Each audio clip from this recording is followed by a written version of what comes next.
Welcome back to Revise and Resubmit, and welcome to another weekend book review. I'm Pavlov. And I'm Nikita. Imagine this.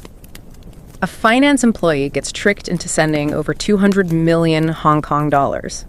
That's about 25 million US dollars. And the really wild part, everyone on the video call except the poor employee was a deepfake. Digitally faked executives. It sounds completely sci-fi, doesn't it? It really does, but it happened just last year. Exactly. It's not fiction. And it just hammers home how powerful and maybe a little scary AI has become today. That story, yeah, it really captures the massive shift we're experiencing with artificial intelligence. And it highlights why getting a handle on the cutting edge, especially this idea of agentic AI, where these systems actually act on their own with autonomy, with initiative. Yeah. Why understanding that is just so vital right now for everyone. Absolutely. And that's exactly what we want to explore with you today. We'll be sharing some key insights from a really incredibly thoughtful and detailed book on this very topic. It's called Agentic AI, Theories and Practices, edited by Huang. It's super comprehensive, honestly perfect whether you're, say, just starting your research journey in AI, or maybe you're a techno-functional executive trying to figure out the industrial side of things. And just to be clear, our chat today, it's really just a summary, kind of a starting point into this huge subject. Oh, for sure. We genuinely believe the full picture, the real depth, you only get that by engaging directly with the original work. So we really, really encourage you, if you can, make some time to read this fantastic book. Yeah, please do. We've put the link right there in our show notes for you. Definitely worth it. Okay, so let's start right at the beginning. Chapter 1 in the book lays out the foundation. What is an AI agent, really? And how did we even get here? Like, what makes it different from just, smart software? That's the key question, isn't it? Yeah. It's definitely more than just a smart tool. Think of them as highly autonomous, adaptive, intelligent digital beings, almost. Unlike your typical software that just follows commands, AI agents can perceive their environment, they can reason, they learn, and they act to pursue goals. And crucially, they do this without constant human handholding. Right, so it's less AI as a tool and more AI as a collaborator. Exactly. It's a shift from AI being something for us to becoming more of a partner with us. And the book traces this evolution so well. It starts way back, like with early expert systems. Remember MICIN in the 70s? Vaguely, yeah. Medical diagnosis, wasn't it? Yeah, mimicking human decision-making. Then it talks about pioneers like Patty Mays at MIT in the 90s. She developed these interface agents. Yes. The precursors to personalization. Totally. They could personalize user experiences, and you can see their influence in everything from early e-commerce right up to the assistants on our phones today. And what's really fascinating is how the book shows the progression, integrating machine learning in the 2000s. That really paved the way for the big breakthrough. Large language models, LLMs. Like GPT-4, Claude 3, Gemini, the names we hear all the time now. Precisely. They are the absolute backbone of today's advanced agents. And we're seeing different types pop up, too. The book mentions hybrid agents, which sort of balance quick reactions with longer-term planning. Smart. And cognitive agents, which are really ambitious, aiming to genuinely copy human-like reasoning and problem-solving. The chapter also points to the tech drivers, right? What made this AI agent renaissance, as they call it, possible? Yeah, it boils down to a few key things. Incredible computing power, mainly from GPUs, huge leaps in natural language processing, and just the sheer, almost unbelievable amount of data we have now. And the examples they give are pretty mind-blowing, like OpenAI's operator agent that can just go off and research stuff on the internet by itself. Right, or Stanford's star self-taught reasoner. It learns and gets better iteratively. Just from a few examples. Shows how fast these things can learn. So we're moving from AI that does one specific thing to these more general agents that can learn across different areas. Exactly. And that transition, it just completely changes the game. For researchers building the next generation, and definitely for executives thinking, okay, how can we use this? Which brings us nicely to Chapter 2, AI Agent Tools and Frameworks. This is where the book shifts from the why to the more practical how, if you actually want to build or use these things. This chapter is your starting point, yeah. It proposes this concept called the 7-layer AI agent architecture. Picture it like a skyscraper for AI systems. Okay, I like that visual. Each layer builds on the one below. Layer 1 is foundation models. That's your core AI power, the LLMs and such. And it goes all the way up to layer 7, the agent ecosystem, where the actual applications deliver value. And there's a security layer in there too. Oh yeah, layer 6, security and compliance. Hugely important. The book stresses it's like a protective shield running through all the other layers. Can't be an afterthought. Makes sense. Having that clear structure is super helpful. Does it get into specific tools people can use? It does. It talks about frameworks like AutoGen, which is apparently great for getting multiple agents to sort of talk to each other, coordinate. Okay. Then there's LangGraph, which is more for building complex workflows, like flowcharts, but for AI tasks that need to remember previous steps, stateful stuff. Right. And LambIndex, that one's really interesting for businesses. It's designed to connect large language models to your own private data sources. So you can make your company's internal knowledge usable by the AI. Exactly. Unlock that internal data, and then, especially relevant for executives, it dives into computer use agents. Like the ones that can actually use a computer, like a person, move the mouse type thing? Precisely. Anthropic's Claude Computer Use Agent, Google's Project Jarvis. Yeah. These agents can directly interact with graphical interfaces. Think about the automation potential there, taking over all those repetitive, click-heavy digital tasks. Wow. But I assume it's not all smooth sailing. The chapter must mention challenges. Oh, absolutely. It's very realistic. It talks about how complex integration can be, the challenges of scaling these systems up, especially the cost of scaling dynamically. Yeah, I bet. Data quality is always a concern, of course. And finding people with the right skills to build and manage all this. That's a big one, too. It's a practical look at the hurdles you'll face. Good.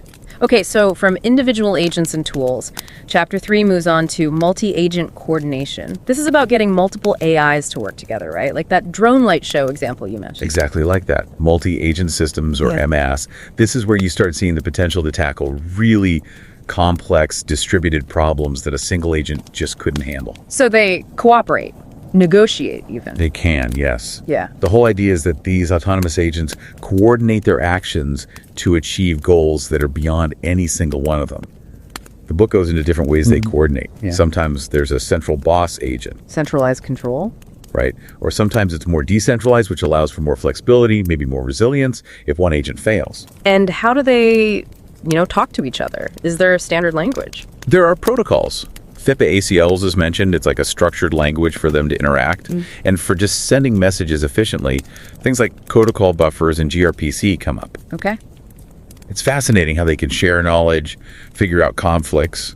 Maybe two agents want the same resource, or their plans clash. They need ways to resolve that. Is there an example of how that works? Yeah, the book mentions the contract net protocol. Basically, one agent has a task. It's the manager. It broadcasts the task description. Like putting out a tender. Sort of. Other agents then bid on the task, saying if they can do it, maybe how efficiently. The manager picks the best bid. It's a neat way to allocate tasks. Cool. And where are these MAS actually being used? Lots of areas. Smart cities optimizing traffic flow, managing energy grids, disaster response coordination. The book notes that many current examples still use more traditional AI. But the potential with the new LM-powered agents is huge. Exactly. We're probably going to see a big wave of Gen AI-powered MAS applications very soon. It does make you think, though. If these agents are coordinating with each other, how do we fit in human-agent collaboration? That's a key point the chapter touches on, especially with voice agents becoming more common. How do humans and teams of agents work together effectively? It even hints at future integrations, like quantum computing or blockchain playing a role in masses. Wow. Okay. Things get even more complex in Chapter 4, the AI agent economy. That sounds big. Disruptive. It really is. This chapter argues that AI agents aren't just going to improve bits of the economy, they're going to fundamentally reshape it. It talks about a phased transition to a whole new economic landscape. A phased transition. What does that mean practically? Well, the core idea is that autonomous AI agents will increasingly handle a huge chunk of economic activity. Complex cognitive tasks, operations. Stuff humans do now. So what happens to human jobs? The argument is that human labor shifts dramatically. More towards creativity, strategic thinking, things AI can't easily replicate. And traditional company structures, those top-down hierarchies, they might get replaced by what the book calls AI-augmented organizations. Interesting. And OpenAI seems central to this idea. Yeah, the book highlights OpenAI's view that most AI applications will eventually become agentic. They're really pushing this vision of an agentic economy. And that changes everything. Jobs, how value is created, who captures that value. And this is where things like blockchain come in again. Absolutely. If you have autonomous agents needing to transact, make deals, exchange value, how do they do that reliably without humans in the middle? Right, you need trust. Or rather, trustless systems, which is what blockchain and tokenization can enable. Yeah. The book positions Layer 1 blockchains as the secure foundation and Layer 2 solutions as the fast, efficient plumbing for loads of agent transactions. And tokens aren't just crypto coins here. No, not necessarily. Tokens can be used to incentivize agent development, or to represent ownership, or to allocate resources dynamically within these AI-driven systems. Are there real examples of this starting to happen? The chapter gives a couple. Virtuals, which is a platform for AI agents focused on entertainment, where users actually co-own the agents using tokens. Huh.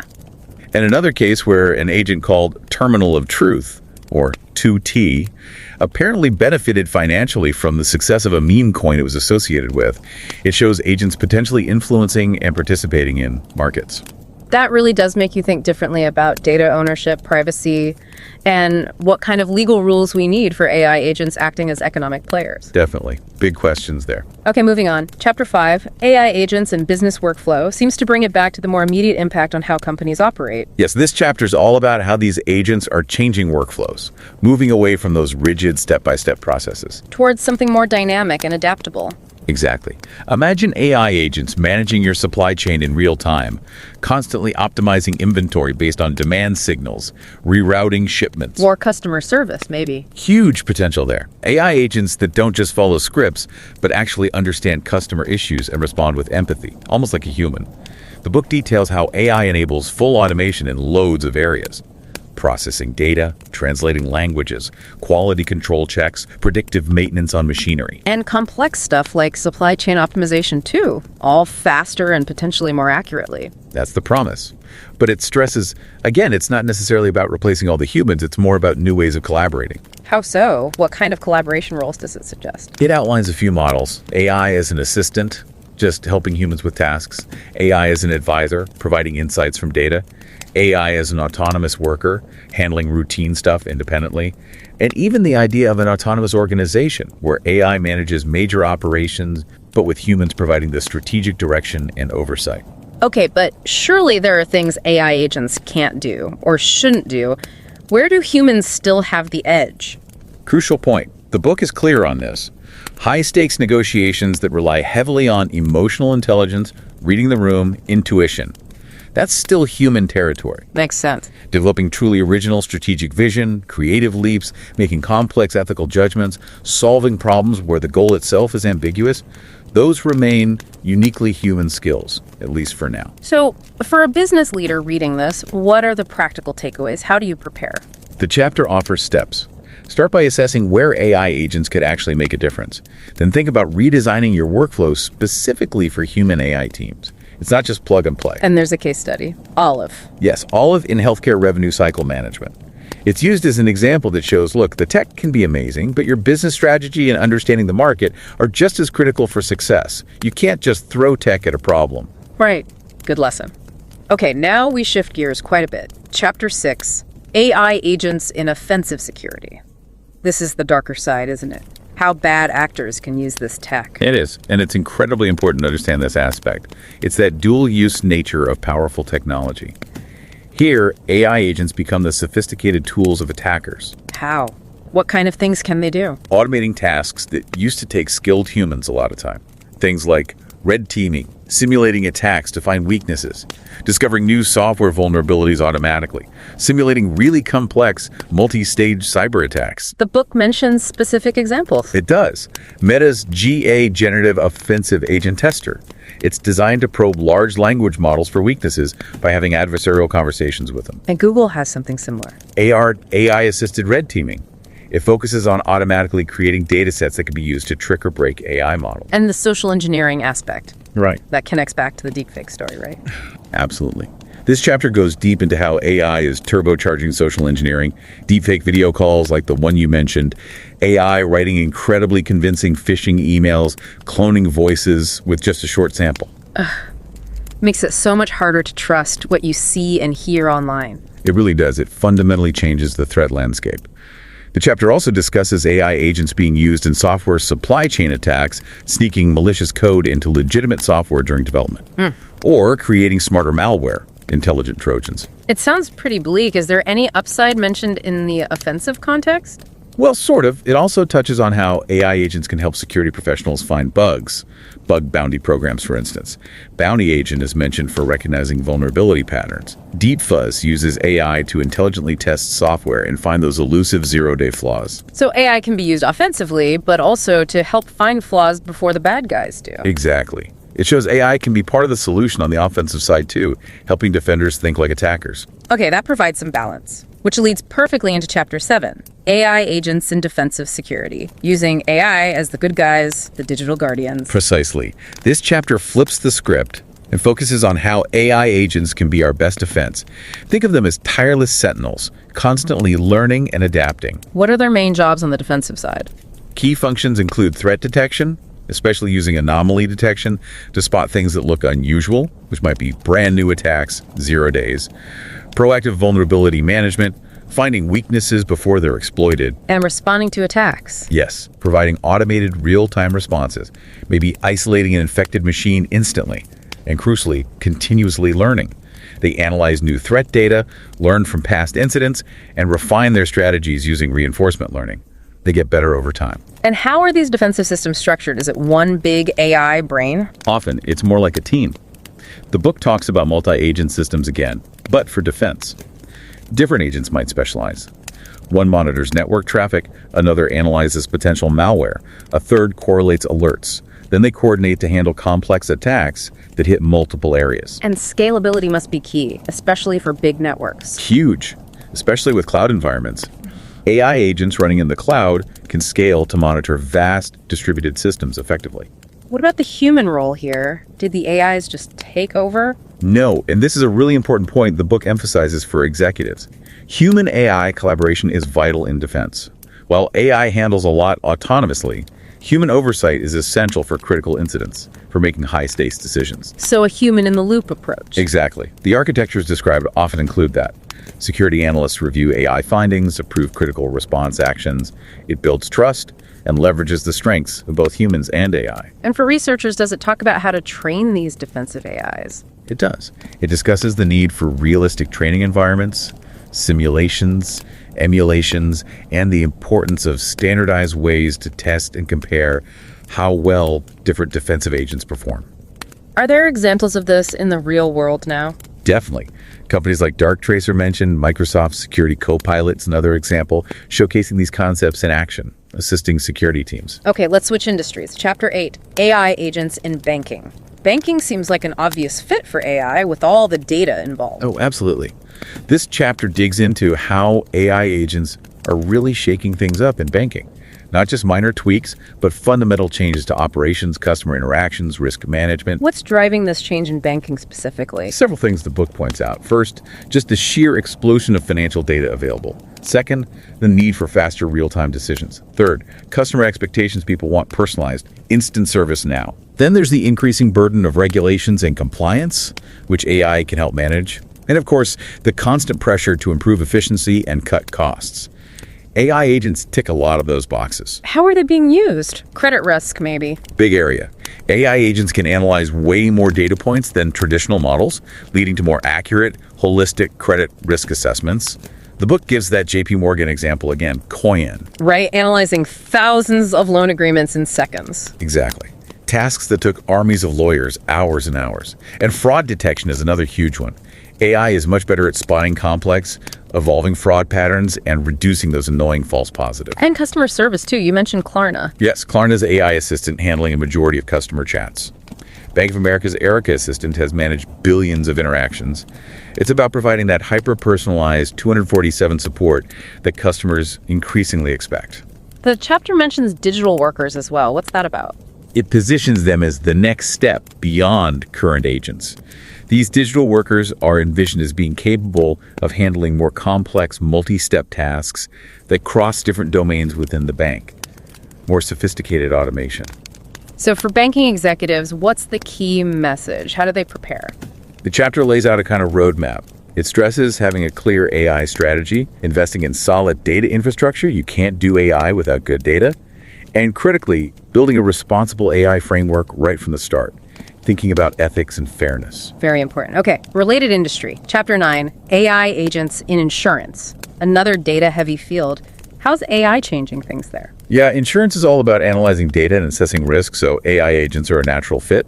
But the book suggests they're doing more than just crunching numbers better. It calls them new oracles. New oracles, what does that mean? It means they're providing insights that were basically impossible before. For example, using generative models to simulate potential cyber attack methods to better price cyber insurance. Oh. And moving beyond just correlation, these things tend to happen together, towards causal reasoning, understanding why certain factors actually contribute to risk. That's a deeper level of insight. And claims processing must be a big application area. Definitely. The book talks about using computer vision AI analyzing images. Think about submitting a photo of car damage or property damage after a storm. And the AI assesses it. Right. Companies like Tractable are mentioned, using AI to assess damage from photos in minutes. And remember Lemonade's chatbot, Jim.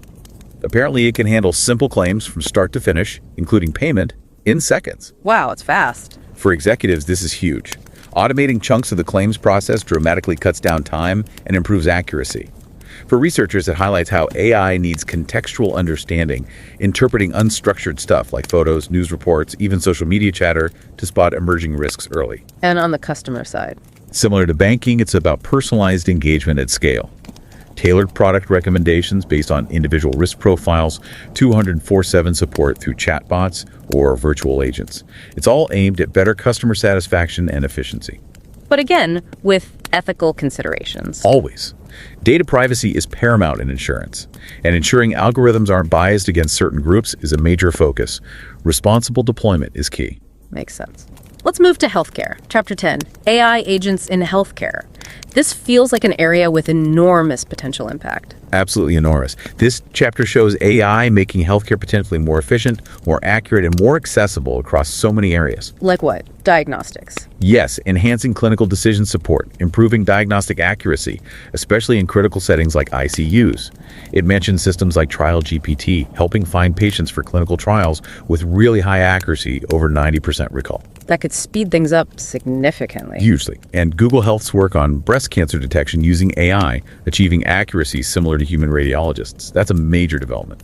What about discovering new treatments? Big impact there too. Google DeepMind's AlphaFold 3, which predicts how proteins interact. It's fundamental for designing new drugs. It massively streamlines parts of the drug discovery pipeline. Wow. There's even CRISPR GPT, mentioned an AI tool specifically designed to make planning gene editing experiments easier and more effective. Beyond diagnostics and discovery, where else is AI showing up in healthcare? The book touches on administrative tasks, streamlining scheduling, billing, paperwork, patient engagement through conversational AI, like health assistants you can talk to, even preventive care and longevity research. Longevity research, like helping us live longer. Yeah, it mentions projects like Retro Biosciences, which has backing from OpenAI CEO Sam Altman, specifically using AI to research ways to extend healthy human lifespan. It's pretty ambitious stuff. Truly. What does the future look like in this chapter? It envisions AI agents integrating more deeply with wearable sensors for continuous health monitoring, maybe providing real-time advice. Assisting surgeons in robotic procedures with enhanced precision, making breakthroughs and analyzing our genomes for personalized medicine. But the ethical side must be huge in healthcare. Absolutely critical. The chapter strongly emphasizes the need for robust ethical guidelines and regulatory frameworks, transparency in how AI makes decisions, accountability when things go wrong, and ensuring fair and equitable access to these powerful health technologies are paramount. Okay, now for something completely different but related. Chapter 11, AI agents in robotics, bringing AI into the physical world. Exactly. And NVIDIA's CEO, Jensen Huang, calls it physical AI. And he thinks the next giant tech companies could come from this space.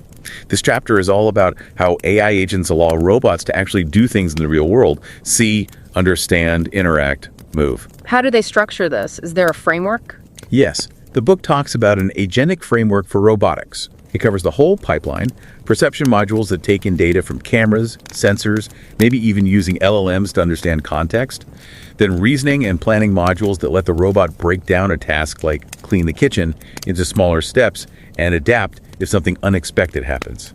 And how do these robots learn to do things? Is it all programming? Not anymore, really. Simulation is huge. Environments like NVIDIA Isaac Sim let developers train robots in realistic virtual worlds before deploying them physically. Ray tracing is mentioned for making the visual input in simulations super realistic. So they learn by doing, virtually. Largely, yes. Techniques like reinforcement learning are key. The robot tries things, gets feedback, virtual rewards or penalties, and learns through trial and error. And transfer learning helps take what the robot learned in simulation and apply it, hopefully successfully, to the real world, which is always messier. What about understanding space, moving around objects? That's crucial. Spatial intelligence. The chapter discusses how robots use things like point clouds from sensors and techniques like SLAM, simultaneous localization and mapping, to build 3D maps of their surroundings and figure out how to navigate or manipulate objects precisely. Any specific labs or companies highlighted? Fei-Fei Li's Spatial Intelligence Lab is mentioned for work on large world models, essentially teaching robots to build comprehensive internal models of their environment. And then major players are discussed. Boston Dynamics, of course, with their famous robots. Right. DeepMind is also highlighted, especially their work on safety, like the robot constitution, and systems like RoboCat that can learn multiple tasks and improve themselves. Unitree Robotics from China gets a mention for their agile quadrupeds and newer humanoid robots. Gives a real sense of the global competition. But also raises questions about jobs, safety. Definitely.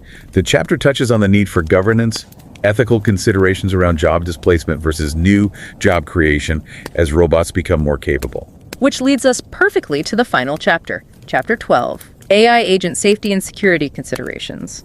Making sure all this powerful tech doesn't go wrong. Absolutely critical. This chapter really digs into the risks and how to mitigate them. It's paramount. What kind of risks are we talking about? It breaks them down meticulously. There are accidental failures, good old software bugs, problems caused by poor quality training data.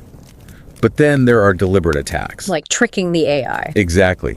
Adversarial inputs designed specifically to fool an AI model into making a mistake. Data poisoning, corrupting the data the AI learns from. It even references standard security lists, but adapted for AI, like the OWASP LLM Top 10 vulnerabilities. Okay. And something called the NHI Top 10 non-human identities. That highlights the risk of an AI agent's credentials being stolen or compromised, just like a person's password could be. That makes sense. What about the AI's goals? Can they go off track? That's a huge concern discussed under goal alignment. How do we make absolutely sure that the goals an AI pursues are genuinely aligned with human values and intentions? And the related danger of motivation drift, where an agent starts optimizing for something slightly different over time, leading to unexpected or harmful outcomes. Scary stuff. And what about when agents talk to each other? Can that be intercepted? Yes. Securing that inter-agent communication is vital, especially for those multi-agent systems we talked about. The chapter explores threats like man-in-the-middle attacks, where someone eavesdrops or alters messages, or agents impersonating other agents. So how do you secure that? Multi-layered approaches. Strong encryption is basic. Mutual authentication so agents can verify each other's identity. And interestingly, blockchain comes up again here as a potential way to provide secure, distributed, tamper-resistant identities for AI agents. And for the robots, the physical AI, what are the safety concerns there? Securing embodied AI, as the chapter calls it. That involves physical safety, robust collision avoidance, emergency stops, but also cybersecurity for the robot itself, preventing hacking or malicious control, and ensuring safe interaction protocols when humans and robots share the same space. It really sounds like responsible development and governance are not optional extras here. Not at all. The chapter drives home that continuous monitoring, transparency, and clear governance structures are absolutely essential. They have to be built in from the start for AI to develop safely and beneficially. So after diving into all 12 chapters, what's the big takeaway? What does this all mean for someone listening? Well, whether you're that executive trying to figure out your company's AI path or you're a researcher embarking on your next project, this book, Agentic AI Theories and Practices, it really serves as an essential guide, a map for this landscape that's changing so incredibly fast. Yeah. It gives you that full spectrum, the theory, the practical tools, the diverse applications across industries, and importantly, those critical safety and ethical guardrails. It definitely helps you grasp not just what these AI agents are, but really why they're such a big deal and how they seem set to change pretty much everything about how we live and work. It feels like a glimpse into a future where autonomous AI isn't just theory, it's real, tangible, impactful. It is. And maybe here's a final thought to leave you with. As these AI agents become more autonomous, more capable, more integrated into our daily lives, what new kinds of human creativity, what new forms of collaboration might emerge that we can't even conceive of right now? How will our own roles evolve alongside these intelligent partners? Could we create a synergy, a combined intelligence that unlocks potential for progress we haven't even dreamed of yet? That's a fascinating question to ponder. We really hope this discussion has sparked your interest in giving you a solid overview of what this incredible book covers. But remember, the real depth, all the nuances are in the book itself. So again, we strongly encourage you to check out Agentic AI Theories and Practices. You won't regret it. The link is right there in our show notes. Until next time, keep learning, stay curious, and thanks for listening. And don't forget to subscribe to Revise and Resubmit on Spotify and Apple Podcasts. Until next time, keep those minds curious, keep questioning, and keep revising and resubmitting.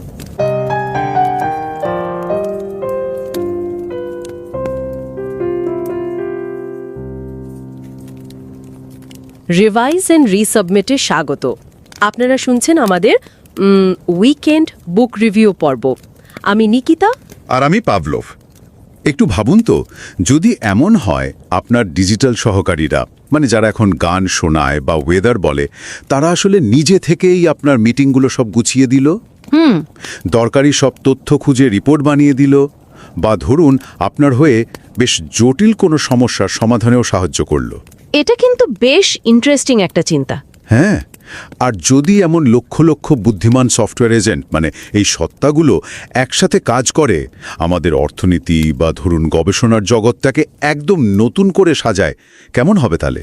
এই যে ভবিষ্যতের কথা আপনি বলছেন, এটাই কিন্তু এখন agentic AI এর হাত ধরে, মানে ধীরে ধীরে বাস্তব রূপ নিচ্ছে। আচ্ছা, আমরা আজ ক্যান হোয়াং সম্পাদিত agentic AI theories and practices বইটা নিয়ে একটু কথা বলতে চাই। মানে বইটার কিছু মূল ধারণা আর কি। এটা এই যে দ্রুত এগিয়ে চলা ক্ষেত্রটা, মানে এজেন্টিক এআই, সেটার একটা চমৎকার সারসংক্ষেপ। আলোচনার শুরুর আগেই একটা কথা বলতে চাই, মানে আমাদের শ্রোতাদের জন্য। দেখুন, বইটা কিন্তু অত্যন্ত গভীর ভাবনা চিন্তা করে বেশ যত্ন নিয়ে লেখা হয়েছে। একদম। তাই আমাদের অনুরোধ থাকবে, আপনারা চ্যানেল সাবস্ক্রাইব করুন বা নাই করুন, প্লিজ এই মূল্যবান বইটা পড়ার জন্য একটু সময় বের করবেন। লিঙ্কটা শো নোটসে দেওয়া আছে। হ্যাঁ, অবশ্যই পড়া উচিত। আমাদের আজকের লক্ষ্য হলো ওই বইটার যে 12টা অধ্যায় আছে সেগুলোর মূল বিষয়গুলো নিয়ে একটু কথা বলা, মানে একটা ধারণা দেওয়া আর কি। বিশেষ করে যারা হয়তো একাডেমিক গবেষণায় নতুন পা রাখছেন বা ইন্ডাস্ট্রিতে টেকনো ফাংশনাল কোনো দায়িত্বে আছেন তাদের জন্য। ঠিক। আচ্ছা, তাহলে একদম গোড়া থেকেই শুরু করি। এই যে এজেন্টিক এআই বলছি আমরা, এটা আসলে কি জিনিস? হ্যাঁ, বইয়ের প্রথম অধ্যায়টা ঠিক এটাই আলোচনা করে, মানে এর সংজ্ঞা, ইতিহাস, এইসব। সহজ করে বললে এজেন্টিক এআই হলো এমন এক ধরনের সফটওয়্যার যা নিজে নিজে সিদ্ধান্ত নিতে পারে, ও আচ্ছা, শিখতে পারে এবং কোনো নির্দিষ্ট লক্ষ্য পূরণের জন্য কাজ করতে পারে। মানে এদের নিজস্ব একটা এজেন্সি বা কর্তৃত্ব আছে। এরা শুধু বাইরের ঘটনায় প্রতিক্রিয়া দেখায় না, যেমনটা রিঅ্যাক্টিভ এজেন্ট করে। এরা কিন্তু পরিকল্পনাও করতে পারে, যাদের ডেলিবারেটিভ এজেন্ট বলা হয়। আসলে কম্পিউটিং শক্তি যে এতটা বেড়েছে আর ন্যাচারাল ল্যাঙ্গুয়েজ প্রসেসিং বা এনএলপির যে উন্নতি হয়েছে, সেটাই এটাকে সম্ভব করে তুলেছে। মানে টেকনোলজির উন্নতির ফলেই এটা সম্ভব হচ্ছে। একদম। যেমন ধরুন ওপেন এআই এর অপারেটর এজেন্ট বা স্ট্যানফোর্ডের স্টার প্রজেক্ট, এগুলো এর বাস্তব উদাহরণ। বেশ ইন্টারেস্টিং তো। তার মানে এরা একা একাই বেশ অনেকটা কাজ করতে সক্ষম। কিন্তু যখন ধরুন অনেক এজেন্ট একসাথে কাজ করে, তখন কি হয়? মানে তাদের মধ্যে সমন্বয়টা কিভাবে হয়? মনে হয় পরের দিকের অধ্যায়ে এসব আছে, তাই না? ঠিক তাই। তৃতীয় অধ্যায়টা মাল্টি এজেন্ট সিস্টেম নিয়ে, মানে যেখানে একাধিক এজেন্ট একসাথে কাজ করে। ভাবুন তো, এটা অনেকটা যেন একটা টিম ম্যানেজ করার মতো। আচ্ছা, কিন্তু টিমের সদস্যরা সবাই সফটওয়্যার এজেন্ট। এদের নিজেদের মধ্যে কথা বলার জন্য, মানে যোগাযোগের জন্য নির্দিষ্ট প্রোটোকল বা বলতে পারেন একরকম ভাষা লাগে। যেমন ধরুন ফিপা বা KQML। ওহ, ওদের নিজস্ব ভাষা? হ্যাঁ, যাতে ওরা নিজেদের মধ্যে কাজ ভাগ করে নিতে পারে, বা ধরুন কোনো বিষয়ে মতবিরোধ হলে সেটা মিটিয়ে নিতে পারে।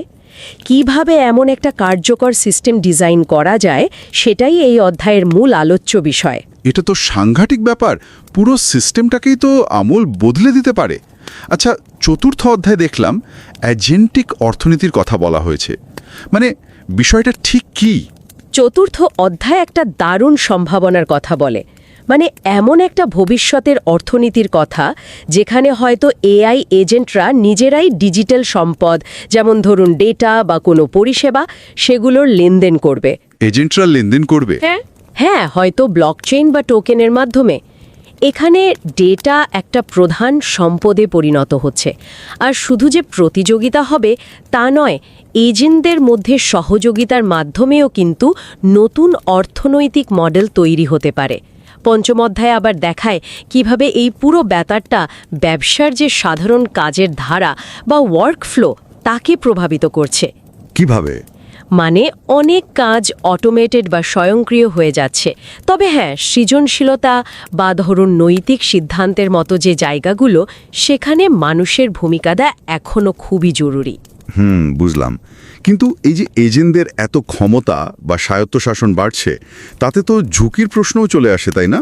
যেমন ধরুন সাইবার সিকিউরিটি। ষষ্ঠ আর সপ্তম অধ্যায় কি এই সুরক্ষা বা ঝুঁকি নিয়ে কথা বলে? একদম ঠিক পয়েন্ট। ষষ্ঠ অধ্যায়টা দেখায় যে কিভাবে এই এজেন্টগুলোকে আক্রমণের কাজেও ব্যবহার করা হতে পারে। যেমন ধরুন কোনো সিস্টেমের দুর্বলতা খুঁজে বের করা, টেকনিক্যাল ভাষায় যাকে বলে রেড টিমিং। ওহ আচ্ছা, মানে খারাপ কাজেও ব্যবহার হতে পারে। হ্যাঁ, বা ধরুন ডিপ ফেক তৈরি করা কিংবা ফিশিং অ্যাটাক চালানো, এই ধরনের ক্ষতিকর কাজেও এদের ব্যবহার করা সম্ভব। অন্যদিকে সপ্তম অধ্যায় আবার এর প্রতিরক্ষার দিকটা তুলে ধরে। প্রতিরক্ষা? সেটা কিভাবে? সেখানে দেখানো হয়েছে কিভাবে এআই এজেন্টরাই আবার খুব দ্রুত সাইবার হুমকি শনাক্ত করতে পারে, স্বয়ংক্রিয়ভাবে তার বিরুদ্ধে ব্যবস্থা নিতে পারে আর সিস্টেমকে সুরক্ষিত রাখতে পারে। মানে এরা নিরাপত্তা ক্ষেত্রে একদিকে যেমন তলোয়ার হতে পারে, তেমনি বর্মও হতে পারে। বাহ, মানে দুই দিকেই এদের ভূমিকা থাকতে পারে, একটা দুইধারী তলোয়ারের মতো আর কি। বইটাতে তো মনে হয় নির্দিষ্ট কিছু ইন্ডাস্ট্রিতে এর ব্যবহার নিয়েও আলোচনা আছে, ব্যাংকিং বা স্বাস্থ্যসেবার মতো ক্ষেত্রে। অবশ্যই আছে। অষ্টম থেকে একাদশ এই অধ্যায়গুলো জুড়ে ব্যাংকিং, ইন্স্যুরেন্স, স্বাস্থ্যসেবা এবং রোবোটিক্সের মতো বিশেষ বিশেষ ক্ষেত্রে এর প্রয়োগ নিয়ে বিস্তারিত আলোচনা করা হয়েছে। কোনো একটা বিশেষ উদাহরণ যদি বলেন। যেমন ধরুন স্বাস্থ্যসেবার কথা। দশম অধ্যায়ে আছে এআই এজেন্টরা এখন রোগ নির্ণয়ে সাহায্য করছে, এমনকি নতুন ওষুধ আবিষ্কারেও বিরাট ভূমিকা রাখছে। যেমন ধরুন আলফা-4-3 যেভাবে প্রোটিনের গঠন বুঝতে সাহায্য করেছে, সেটা তো একটা যুগান্তকারী ব্যাপার। হ্যাঁ, ওটা তো শুনেছি বটে। আবার ধরুন একাদশ অধ্যায়ে রোবোটিক্সের কথা বলা হয়েছে। সেখানে এজেন্টরা যন্ত্রকে তার চারপাশটা বুঝতে, মানে পারসেপশন, আর সেই অনুযায়ী পরিকল্পনা করে কাজ করতে শেখাচ্ছে। অসাধারণ সব সম্ভাবনা। কিন্তু একটা প্রশ্ন মনে আসছে, এদের নিরাপদে রাখা, মানে এদের লক্ষ্য যাতে সবসময় মানুষের ভালোর সঙ্গে সামঞ্জস্যপূর্ণ থাকে, সেটা নিশ্চিত করা তো একটা বিশাল চ্যালেঞ্জ হবে, তাই না? শেষ অধ্যায় কি এই সুরক্ষা নিয়েই? হ্যাঁ, একদম ঠিক ধরেছেন। দ্বাদশ অধ্যায়, মানে শেষ অধ্যায়টা, এই নিরাপত্তা আর সুরক্ষার উপরে সবচেয়ে বেশি জোর দেয়। এজেন্টিক এআই সিস্টেমের সম্ভাব্য দুর্বলতাগুলো কি হতে পারে, তাদের লক্ষ্যগুলো যাতে মানুষের বৃহত্তর উদ্দেশ্যের সাথে সবসময় সামঞ্জস্যপূর্ণ থাকে, মানে অ্যালাইনমেন্ট সমস্যাটা, সেটা কিভাবে সমাধান করা যায়, এজেন্টদের নিজেদের মধ্যেকার যোগাযোগ কিভাবে সুরক্ষিত রাখা যায়, আর সবচেয়ে বড় কথা, পুরো সিস্টেমটার জন্য একটা সঠিক পরিচালনা বা গভর্নেন্স কাঠামো কিভাবে তৈরি করা যায়। এইসব জটিল কিন্তু খুব জরুরি বিষয়গুলো এখানে আলোচনা করা হয়েছে। আসলে বিশ্বাস আর নিয়ন্ত্রণ তৈরি করাই হলো মূল লক্ষ্য। সত্যি শুনে মনে হচ্ছে আমরা একটা বিরাট প্রযুক্তিগত এবং সামাজিক পরিবর্তনের একদম দোরগোড়ায় দাঁড়িয়ে আছি। আর এই বইটা agentic AI theories and practices এই পুরো বিষয়টাকে ভালোভাবে বুঝতে নিঃসন্দেহে খুব সাহায্য করবে। নিঃসন্দেহে বইটা তত্ত্ব এবং বাস্তব প্রয়োগের মধ্যে একটা দারুণ ভারসাম্য রেখেছে। আমার মনে হয় এই জটিল এবং দ্রুত পরিবর্তনশীল ক্ষেত্রটা বোঝার জন্য এটি একটি অপরিহার্য গাইড। আমাদের এই আলোচনা থেকে একটা বিষয় অন্তত বেশ পরিষ্কার হলো, এজেন্টিক এআই কিন্তু শুধু প্রযুক্তির আরেকটা নতুন ধাপ নয়। এটা আমাদের কাজ করার ধরন, আমাদের চিন্তা করার প্রক্রিয়া, এমনকি একে অপরের সাথে যোগাযোগ করার পদ্ধতিকেও একেবারে মৌলিকভাবে বদলে দেওয়ার ক্ষমতা রাখে। হ্যাঁ, সম্ভাবনাটা অমছংনান এটা এই মুহূর্তে ব্যবহার করা উচিত নয়, কেননা আমাদের আলোচনার ফোকাসটা আরও ইন্টেন্স করতে হবে। হ্যাঁ, সম্ভাবনাটা অমছংনান। এখন প্রশ্ন হলো, আমরা কি এই অমছংনান পরিবর্তনের জন্য প্রস্তুত? আর এই যে বুদ্ধিমান সত্তারা আসছে, তাদের সাথে মিলেমিশে থাকার মতো একটা ভবিষ্যৎ আমরা ঠিক কিভাবে গড়তে চাই? এই ভাবনাগুলো নিয়েই বোধহয় আজকের মতো আলোচনা শেষ করা যায়।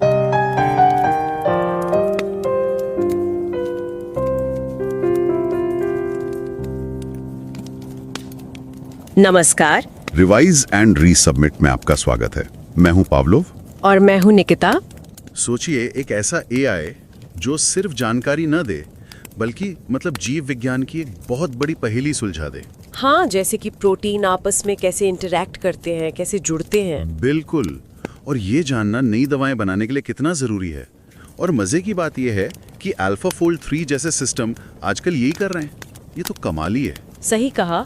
और इसी तरह की जो एडवांस्ड क्षमताएं हैं, उनकी बात केन हुआंग की एडिटेड किताब एजेंटिक एआई सिद्धांत और व्यवहार में की गई है। हाँ, तो आज हम इसी किताब पर थोड़ी चर्चा करेंगे, एक तरह से इसका सार समझने की कोशिश। बिल्कुल, ये बस एक ओवरव्यू जैसा होगा, खासकर उन लोगों के लिए जो शायद एकेडमिक रिसर्च में नए हैं या फिर इंडस्ट्री में ऐसी टेक फंक्शनल भूमिकाओं में हैं जहां टेक्नोलॉजी और बिजनेस मिलते हैं। हाँ, मतलब एक बेसिक आइडिया मिल जाए कि किताब किस बारे में। हमारा मकसद भी यही है कि किताब के जो मुख्य विचार हैं वो सामने आए। और हाँ, ये जरूर कहा जाएंगे कि सुनने वालों को ये किताब पूरी पढ़नी चाहिए अगर मौका मिले। ये वाकई बहुत गहरी और अच्छी किताब है। सहमत हूँ। लिंक शो नोट्स में डाल देंगे। तो ये किताब बात करती है एआई एजेंट्स की, मतलब ऐसे सिस्टम्स जो खुद से काम कर सकते हैं, अरे सीख सकते हैं और यहाँ तक कि फैसले भी ले सकते हैं। इंडिपेंडेंट। हाँ, इंडिपेंडेंट। तो चलिए देखते हैं किताब के चैप्टर्स में क्या क्या है। पहला चैप्टर ये बताता है कि ये एआई एजेंट्स आखिर हैं क्या, मतलब उनकी वो स्वायत्तता, सोचने की शक्ति, सीखने की क्षमता, और ये भी कि वो कैसे विकसित हुए हैं। पुराने वाले जो एक्सपर्ट सिस्टम्स होते थे, उनसे ये कितने अलग और बेहतर हैं। वो तो बस रूल्स फॉलो करते थे शायद। ज्यादातर हाँ, ये उससे कहीं ज्यादा है। फिर दूसरा अध्याय है टूल्स और फ्रेमवर्क्स पर। अच्छा, यानी इनको बनाने के औजार। हाँ, प्रैक्टिकल चीजें जैसे AutoGen या LangGraph जैसे फ्रेमवर्क्स का जिक्र है। और एक 7 लेयर आर्किटेक्चर की भी बात है। 7 लेयर आर्किटेक्चर, ये क्या चीज है? ये इन जटिल सिस्टम्स को डिजाइन करने का, समझने का एक तरीका है, मतलब एक स्ट्रक्चर देता है। अच्छा, यानी इनको बनाने के तरीके भी काफी सोच समझ कर डेवलप हो रहे हैं। बिल्कुल। फिर तीसरा अध्याय आता है मल्टी एजेंट कोऑर्डिनेशन पर। ये दिलचस्प लगता है, मतलब एक से ज्यादा एजेंट मिलकर कैसे काम करते हैं। हाँ, जैसे स्मार्ट सिटीज में या फिर ड्रोन्स के झुंड में वो आपस में कैसे बात करते हैं, कैसे तालमेल बिठाते हैं, अगर कोई कॉन्फ्लिक्ट हो तो उसे कैसे सुलझाते हैं। ये तो काफी कॉम्प्लेक्स होगा मैनेज करना। है तो। असली ताकत इसी सहयोग में है, पर चुनौतियां भी बहुत हैं। फिर चैप्टर 4 एजेंटिक इकोनॉमी, ये क्या है? एआई की अपनी अर्थव्यवस्था। कुछ वैसा ही समझ लीजिए। ये अध्याय बताता है कि कैसे ये एजेंट्स पूरी इकोनॉमी को बदल सकते हैं। इसमें ब्लॉकचेन और टोकन जैसी टेक्नोलॉजी का भी रोल हो सकता है। मतलब भविष्य में एआई एजेंट्स खुद ही चीजों का लेन देन करें शायद। हाँ, हो सकता है। ये एक बहुत बड़ा शिफ्ट होगा अगर ऐसा हुआ तो। सोचने वाली बात है। बिल्कुल। अच्छा, अध्याय 5 फिर बिजनेस की दुनिया में वापस लाता है ना? हाँ, ये दिखाता है कि कैसे एजेंट्स बिजनेस प्रोसेसेस को बदल रहे हैं, कस्टमर सर्विस से लेकर सप्लाई चेन मैनेजमेंट तक। इसके उदाहरण तो दिखने भी लगे हैं। लेकिन ये चैप्टर ये भी साफ करता है कि ये एजेंट्स इंसानी क्रिएटिविटी या नैतिक फैसलों की जगह नहीं ले सकते। वो बहुत कुशल हो सकते हैं, पर वो इंसान नहीं है। ये बहुत जरूरी पॉइंट है। अच्छा, पर फिर किताब इसके स्याह पक्ष पर भी आती है। चैप्टर 6 आपत्तिजनक सुरक्षा, मतलब इनका गलत इस्तेमाल भी हो सकता है। जाहिर है। ये चैप्टर बताता है कि कैसे एआई एजेंट्स का इस्तेमाल ऑटोमेटेड साइबर हमलों के लिए हो सकता है, डीप फेक्स बनाने के लिए या लोगों को धोखा देने के लिए, जिसे सोशल इंजीनियरिंग कहते हैं। हाँ, ये तो चिंता की बात है। हर शक्तिशाली तकनीक के साथ ये रिस्क जुड़ा होता है। बिल्कुल। लेकिन फिर अगला चैप्टर 7 इसका दूसरा पहलू दिखाता है, रक्षात्मक सुरक्षा। अच्छा, यानी एआई बचाव में भी मदद कर सकता है। हाँ, एआई एजेंट्स खतरों को पहचानने, साइबर हमलों का जवाब देने और सुरक्षा सिस्टम को ऑटोमेट करने में बहुत कारगर हो सकते हैं। तो ये एक तरह से दोधारी तलवार है।